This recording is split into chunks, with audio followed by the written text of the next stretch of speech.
Assalamualaikum warahmatullahi wabarakatuh. Bismillahirrahmanirrahim. Alhamdulillahirabbil alamin. Wassalatu wassalamu ala sayyidina wa maulana Muhammadin wa ala alihi wa sahbihi ajma'in. Amma ba'd. Al-Fatihatu ila hadrati habibina wa syafi'ina wa qurrati a'yunina sayyidina wa maulana Muhammadin sallallahu alaihi wasallam wa ala alihi wa sahbihi ajma'in. خصوصا إلى روح شيخنا وربي أرواحنا الشيخ ميمون زبير وإلى روح مؤلف هذا الكتاب الشيخ محمد بن علي الشافعي الشنوالي والشريف ورحمه أن الله يغفر لهم ويرحمهم ويعلي درجاتهم في الجنة وينفعنا بأسرارهم وأنوارهم وعلومهم وبركاتهم في الدين والدنيا والآخرة. الفاتحة. أعوذ بالله من الشيطان الرجيم. بسم الله الرحمن الرحيم. الحمد لله رب العالمين الرحمن الرحيم مالك يوم الدين إياك نعبد وإياك نستعين اهدنا الصراط المستقيم صراط الذين أنعمت عليهم غير المغضوب عليهم ولا الضالين. Bismillahirrahmanirrahim. Ar-Rabi'u utawi hadis kang kaping 4. An Abi Bakrah iku diriwayatake saking Abi Bakrah. Kala ngendika sapa Abu Bakrah, sami'tu pirang sapa ingsun Rasulullah sallallahu ta'ala wa ala alihi wasallam yaqulu halang ngendika sinten Rasulullah sallallahu alaihi wasallam. Ngendikane Kanjeng Nabi ngene, idzal taqa ing dalem nalikane tetemunan al muslimani sapa wong Islam loro bisayfihima kelawan gowo pedangi al muslimani fal qatilu mongko utawi wong kang mateni wal maktulu lan wong kang dipateni binari ing dalem neraka. Kanjeng Nabi dawuh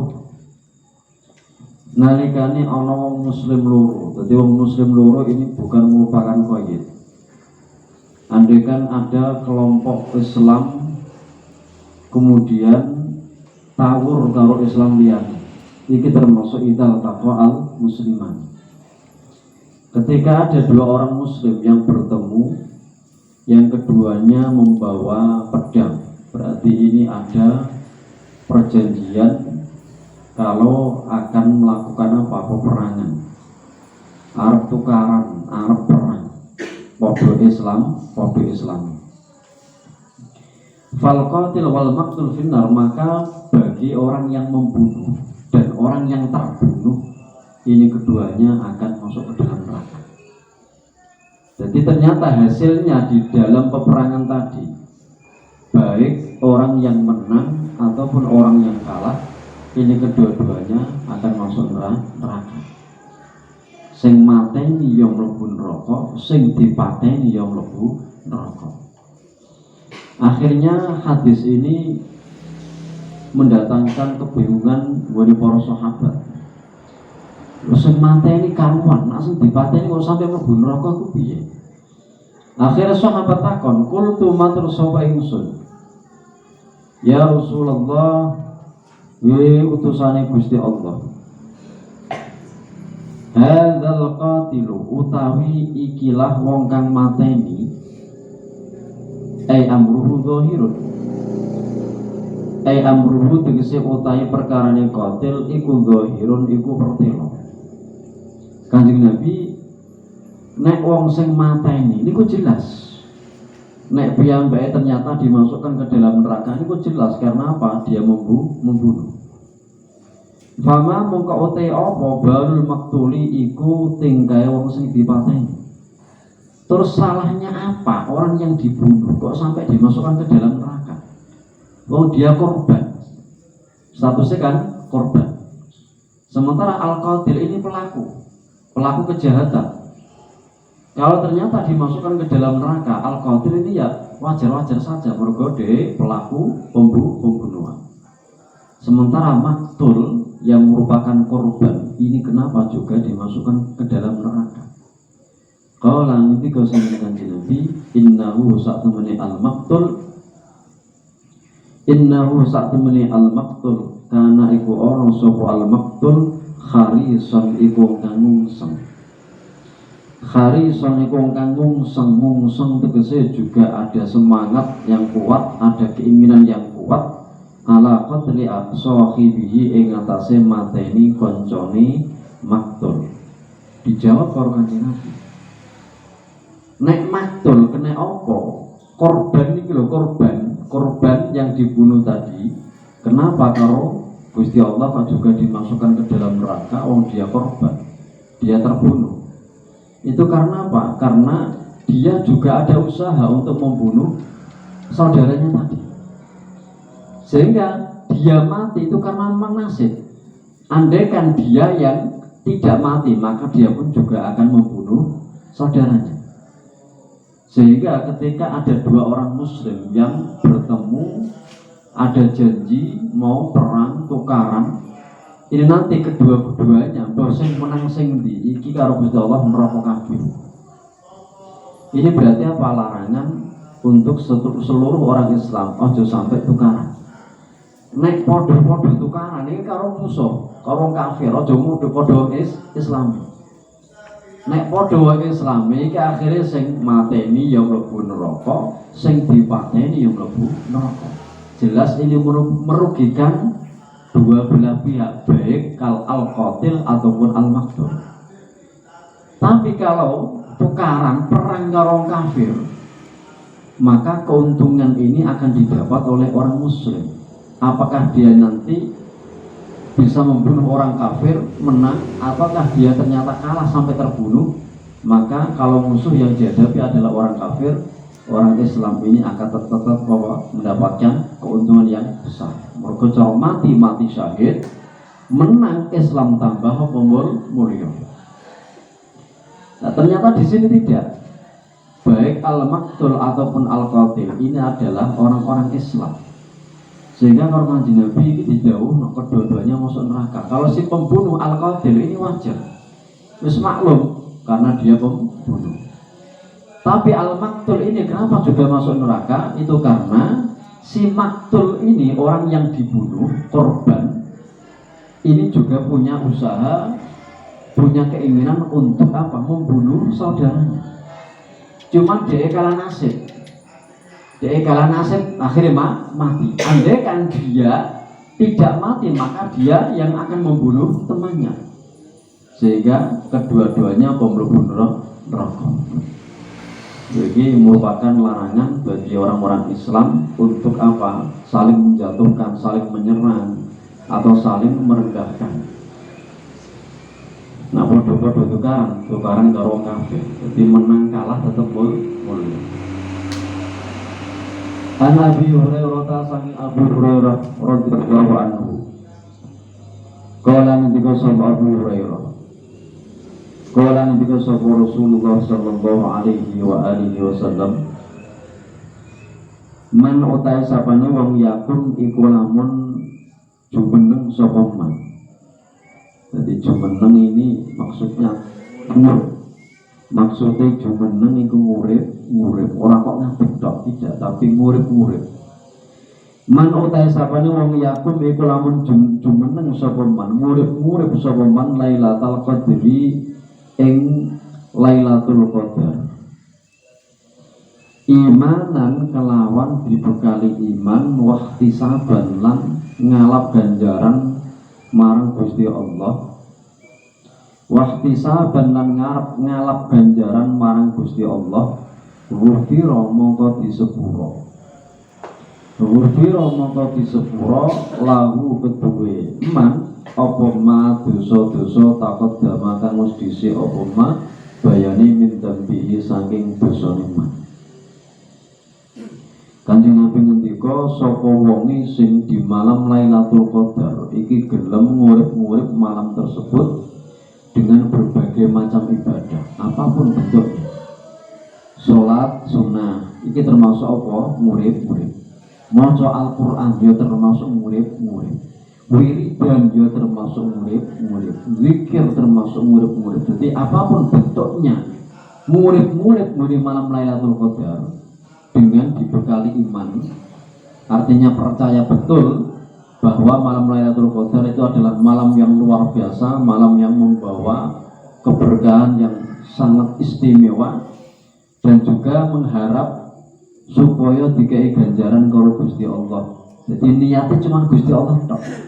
Ikhtisab itu artinya apa? Ya ikhlas itu.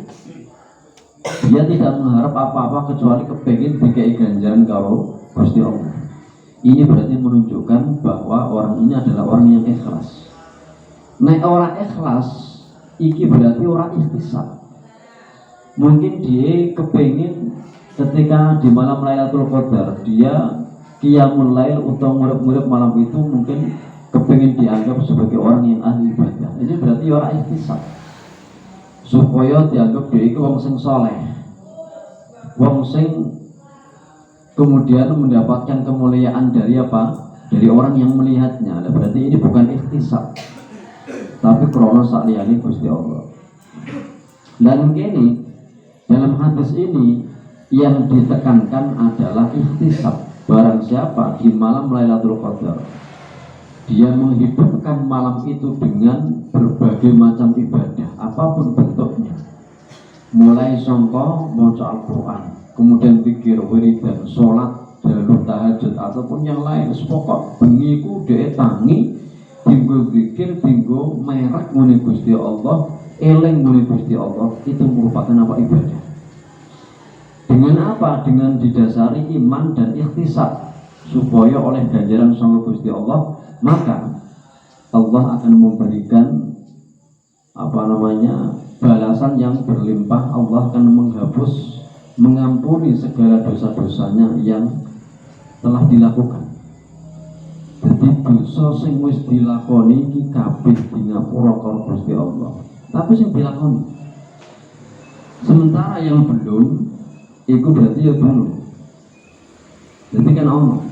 Jadi ono suatu amalia ibadah yang di situ fadilahnya iso nglebur dosa sing wis dilakoni lan dosa sing durung dilakoni iki di ngapura. Itu maksudnya apa? Maksudnya dosa itu dosa sing wis dilakoni itu berarti ya memang di ngapura karo Gusti Allah. Tapi nek dosa sing durung dilakoni itu berarti artinya Allah akan melindungi orang tadi, menyelamatkan orang tadi dari perbuatan dosa, dari perbuatan maksiat di tahun-tahun yang akan datang. Sehingga dia di tahun-tahun yang akan datang mungkin agak sedikit melakukan dosa. Itu karena apa? Ya fadilahnya puasa tadi. Misalkan ada puasa Asyura, fadilahnya ngelebur dosa 1 tahun yang telah lalu dan 1 tahun yang akan datang. Itu berarti apa? Artinya dosa-dosanya wong sing nglakoni poso Asyura iki yang selama 1 tahun yang sudah lampau iku karo Gusti di ngapura. Sedangkan 1 tahun yang akan datang itu artinya orang tersebut akan dijaga oleh Allah, dilindungi oleh Allah, dijauhkan oleh Allah dari apa? Kemaksiatan. Sehingga di tahun-tahun yang akan datang dia mungkin orang sampai nglakoni maksiat utawa yang nglakoni maksiat nanging sithik. Iku maksudnya apa? Ghufira ma taqaddama min dzambik wa ma ta'akhkhar. Nanging kita iki ternyata dilarang ndongaake wong muslim supaya dosa-dosane kuwabeh di ngapura karo Gusti Allah secara total. Ini ternyata apa? Dilarang. Mergo andaikan kita ndongaake ngono muslim kuwabeh, kita ndongaake terus kita ndongane ya Allah mungkin jenengan ngapura datang sedaya dosa-dosane tiyang mukmin kuwabeh lan dosa-dosane jenengan sepura kuwabeh ya Allah. Wis salah di dosa blas. Ini dilarang. Karena apa? Karena ketika orang itu andaikan ternyata Allah menghapus dosa-dosanya kuwabeh wong mukmin, terus orang sing didosa kabeh, iki akhirnya terus apa? Neraka jahanam sing dadi panggonane wong Islam sing ahli maksiat iki nganggur. Dan ini merupakan sesuatu yang berlawanan, bertentangan dengan apa? Nas syar'i. Mergo nas syar'i jelasake Gusti Allah iki wis netepno nek di antara wong Islam, yaiku wong Islam sing doyan dosa iki nanti akan masuk ke dalam neraka jahanam. Cuman hanya beberapa saat saja. tidak selamanya. Karena bagaimanapun dia orang Islam, dua iman, pernah mengucap la ilaha illallah. Nah sehingga ketika kita mendoakan semua orang Islam, kita doaake agar seluruh dosa-dosanya dihapus, wabih arbi Allah total. Akhirnya kan dosa belas, iki akhirnya bertentangan dengan nas syar'i yang mengatakan bahwa Allah sudah menetapkan sebagian orang muslim masuk neraka. Akhirnya rokok ini yang nganggur.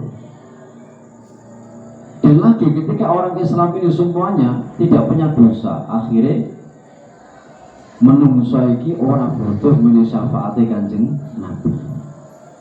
Padahal Gusti Allah ya wis netepno nek kabeh wong besok bakal butuh nggone syafaati Kanjeng Nabi. Mergo piye? Mergo dosa. Sehingga lamun kita ndongake Allahumma ighfir lil muslimina wal muslimat wal mu'minina wal mu'minat misal, itu maksudnya agar orang-orang muslim yang punya dosa, yang punya maksiat ini nanti ketika disiksa itu agar siksanya diringankan oleh Allah. Ya tetap disiksa nanging kita nyuwune piye? Siksa sing ringan. Bukan siksa sing berat. Lah iki dadi kudu paham. Jadi kenapa? Mulanya mengenai Syaikh Ibad di awal itu kan ada ibarat yang memang andaikan kita tidak paham pasti akan bingung. Di sana dikatakan bahwa seseorang itu dilarang, tidak boleh mendoakan seluruh orang muslim dengan menghapus seluruh dosa-dosanya. Lagi kan jadi perkara apik. Kita ndongake wong Islam supaya dosane di ngapura kan perkara apik. Tapi ternyata di sana ditemukan ada ibarat yang mengatakan bahwa seseorang tidak boleh mendoakan orang muslim seluruhnya dengan doa agar dosa-dosanya diampuni semua oleh Allah, dihapus semua oleh Allah sehingga total entek kabeh. Alasannya kenapa? Karena itu berlawanan dengan nas syar'i. Nas syar'i itu nas yang bagaimana? Bunyinya seperti apa nas syar'i tadi? Yang berlawanan dengan doa tersebut, nasnya berbunyi bahwa Allah menetapkan di antara orang muslim iku mesti ana sing mlebu neraka. Neraka ini apa? Neraka jahanam. Jadi neraka kan tingkatane 7. Jadi neraka sing paling bawah itu adalah neraka bagi orang-orang munafik. Innal munafiqina fi darkil asfali minan nar. Kemudian neraka yang tingkatan nomor 6 sak dhuwure siji iku neraka kanggo wong-wong sing nyembah berhala. Kemudian dhuwure maneh kanggo wong-wong sing nyembah geni. Dhuwure maneh kanggo wong-wong sing senengane ngrubah ayat-ayat Gusti Allah, merubah Taurat dan Injil. Dhuwure maneh kanggo wong-wong Yahudi. Dhuwure maneh kanggo wong Nasrani, paling sing dhuwur kanggo usatul mukminin, wong-wong mukmin sing doyan maksiat. Iki tetep mlebu neraka, cuman nerakane paling dhuwur. Terus mlebu nerakane ora sampai sak lawase. Karena ketika Allah memasukkan orang mukmin ke dalam neraka, itu adalah tujuannya litathhir, untuk mensucikan. Sehingga ketika sudah suci ya sudah diangkat dari neraka, dikeluarkan dari neraka. Mensucikan dari apa? Ya dari dosanya tadi. Jadi supaya awake resik sama dosa, ketika sudah bersih ya sudah dikeluarkan karo Gusti Allah. Tapi ketika Allah memasukkan orang-orang kafir ke dalam neraka, maka tujuannya adalah lil ihana, untuk merendahkan terhadap orang-orang kafir. Ketika untuk merendahkan yang tidak ada batasnya, sak rendah-rendah pokok. Sehingga orang-orang kafir ini akan selamanya tinggal di neraka. Iki adalah nas syar'i. Nek Gusti Allah bakal nglebokno di antara wong Islam kuwi neraka jahanam. Mulane kita gak oleh. Dan juga lamun kita ndongake kuwabe wong Islam supaya dosa-dosane disepuro karo Gusti Allah, diampuni oleh Allah seluruhnya total habis. Ini nanti akan apa? Akan mengakibatkan wong-wong iki tidak butuh nggone syafaat Kanjeng Nabi. Syafaat Kanjeng Nabi akhirnya nganggur. Nasai mengatakan bahwa nanti di yaumil kiamah ini seluruh manusia semuanya butuh karo syafaat Kanjeng Nabi. Mergo Kanjeng Nabi tak yang diberi wewenang karo Gusti Allah untuk memberikan syafaat, sementara nabi yang lain tidak. Nabi Adam ketika diparani karo manungsa dijaluki tulung sowan muni Gusti Allah matur, ternyata Nabi Adam tidak berani karena Nabi Adam sendiri punya apa dosa. Kemudian Nabi Nuh, Nabi Idris, sampai Nabi Isa semuanya tidak ada yang sanggup. Karena memang apa? Karena memang Allah tidak memberi wewenang kepada mereka untuk memberi syafaat. Wewenang memberi syafaat itu hanya diberikan kepada Rasulullah Muhammad SAW. Sehingga bagaimanapun wong iku mesti butuh ngene syafaat Kanjeng Nabi. Sehingga wong Islam iki tetap duwe dosa. Nggak bisa. Ketika orang itu nggak punya dosa sama sekali nggak bisa. Mergo akhirnya orang butuh karo syafaat Kanjeng Nabi. Akhirnya yang nganggur syafaat Kanjeng Nabi. Nah ini termasuk fadilah daripada qiyamul Lailatul Qadar. Ini adalah dosa-dosa yang pernah dilakukan, yang pernah dilakukan, maksiat yang pernah dilakukan iki karo Gusti Allah iki apa? Di ngapura kabeh. Lah Lailatul Qadar ini kan apa? Satu malam tapi mengalahkan 1000 malam. Nah 1000 malam pun dihitung itu berarti 83 tahun lebih 4 bulan. Berarti koyo seumur hidup. Satu malam tapi mengalahkan seumur hidup menungso. Menungso itu paling cara umur itu mentok itu paling ya 20, 70. Sementara malam ini adalah malam yang istimewa. Satu malam yang hitungan fadilahnya ini mengalahkan apa? Mengalahkan 1000 malam. Dan ini merupakan kekhususan bagi umat Muhammad. Ini diberikan Allah khusus bagi umat Muhammad, sementara umat yang lain tidak. Wong Yahudi ya ora, wong Nasrani ya ora. Nah kalau sampai seperti itu Allah memuliakan umat Muhammad, ya mergo Kanjeng Nabi iku.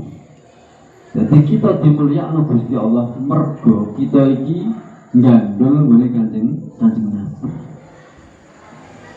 Andai kan orang berarti umatnya Kanjeng Nabi, ya orang oleh kekhususan seperti ini. Nah ini berawal ketika ada salah satu sahabat yang menanyakan tentang apa? Tentang orang-orang dulu yang ibadahnya kepada Allah kuat, yaitu Sam'un. Jadi Kanjeng Nabi suatu ketika pernah menceritakan seorang Bani Israel yang namanya Sam'un. Sam'un ini termasuk Nabi ini Gusti Allah sama Bani Israel. Selama hidupnya dia di siang hari ini perang melawan wong kafir. Nalika bengi poso. Senjatanya apa? Senjatanya adalah tulang rahan dari unta. Tulang rahan unta iki sing dadi senjata. Sekali tebas wong kafir langsung ratusan langsung melimpah kabeh mati apa. Iki Sam'un. Jadi sampai perang ini sampai berapa hari ya 1000 hari tadi. 1000 dino iki dinggo perang lawan wong kafir nak awan naik bengi kanggo poso, sehingga corong ibadah itu luar biasa tenan. Akhirnya ketika mendengar seperti itu, sahabat ini kemudian apa? Mengharap supaya umat Kanjeng Nabi iku ngibadahe iso nandingi Sam'un mau. Akhirnya Gusti Allah nurunake Lailatul Qadar. Satu malam yang andaikan malam itu digunakan untuk ibadah, maka ibadah yang dilakukan satu malam tersebut bisa menandingi hari-hari yang dihabiskan oleh Sam'un untuk perang dan puasa. Terus Sam'un sampai 1000 hari perang terus. Kita nggak cukup, kita nggak perlu sampai 1000 hari, nggak perlu. Cukup satu malam itu, malam Lailatul Qadar, kita qiyamul lail, kita urip-urip malam tersebut dengan ibadah Gusti Allah, dengan zikir, maca Al-Quran, wiridan. Ini sudah bisa menandingi ganjaran yang didapatkan oleh Sam'un. Ini termasuk fadilah Lailatul Qadar dan masyhur sekali. Nah, Lailatul Qadar ini menurut ulama itu terus berada di bulan Ramadan. tetap di bulan Ramadan. Terus tanggal iki ya khilaf. Ana sing ngarani tanggal 21, ana sing tanggal 22, selawe 17, 29. Jadi tanggal ganjil. Ana sing ngarani tanggal 17, tanggal 27 Ramadan. Dengan dalil apa? Dengan bukti Gusti Allah itu seneng gone hitungan itu. Jadi Gusti Allah innallaha yuhibbul witra. Gusti Allah itu seneng gone hitungan ganjil. Innallaha witrun wa yuhibbul witra. Gusti Allah itu apa ganjil. Dan Allah juga suka hitungan ganjil. Nah hitungan ganjil sing paling diseni Gusti Allah itu 7. Mergo bumi iku sape berarti 7. Langit sape yo 7. Dalam 1 minggu jumlah harinya ya 7 hari. Kemudian neraka undak-undakannya ya 7. Swarga undak-undakannya ya 7. Ketika orang tua juga 7 kali. Jadi 7 kabeh. Sehingga kemudian ulama ini mengambil kesimpulan bahwa Lailatul Qadar iku sing akeh iku malam 17. Dan itu bisa dibuktikan dengan apa? Dengan air laut yang seharusnya asin di malam tersebut ternyata tidak, tawar. Ternyata tawar. Pernah terjadi, menurut santri sarang ono bocah posonan tanggal 17 pamitan bangun arep apa? Arep muli. Kalau bangun dipenggak, ojo saiki cung. Mergo malam iki malam 17 biasane Lailatul Qadar iku mudhun. Coba engkau nak bengi nak dalu sampai morong di segoro nak banyune kok ora asin berarti Lailatul Qadar. Lho akhirnya bocah iki mau gak sida mulai. Ora sida mulai ngenteni. Bareng dalu dhek morong di segoro dicicipi ternyata apa? Banyune tawar. Berarti malam itu adalah malam Lailatul Qadar. Kenapa kok dirasakan karena Gusti Allah supaya kita ini di 1 bulan penuh ini kita kenangan oleh murid-murid bulan Ramadan supaya kok dengan harapan di antara malam-malam sing kita urip-urip itu kita ketemu karo Lailatul Qadar. As-sadis an Abi Hurairah radhiyallahu ta'ala anhu wallahu a'lam. Al-Fatihah. A'udzu billahi Bismillahirrahmanirrahim. Ar-Rahman Ar-Rahim Maliki Yawmiddin Iyyaka na'budu wa iyyaka nasta'in Shiratal mustaqim Shiratal ladzina an'amta 'alaihim ghairil maghdubi 'alaihim waladdallin Subhanakallahumma wa bihamdika asyhadu an la ilaha illa anta astaghfiruka wa atubu ilaik. Assalamualaikum warahmatullahi wabarakatuh.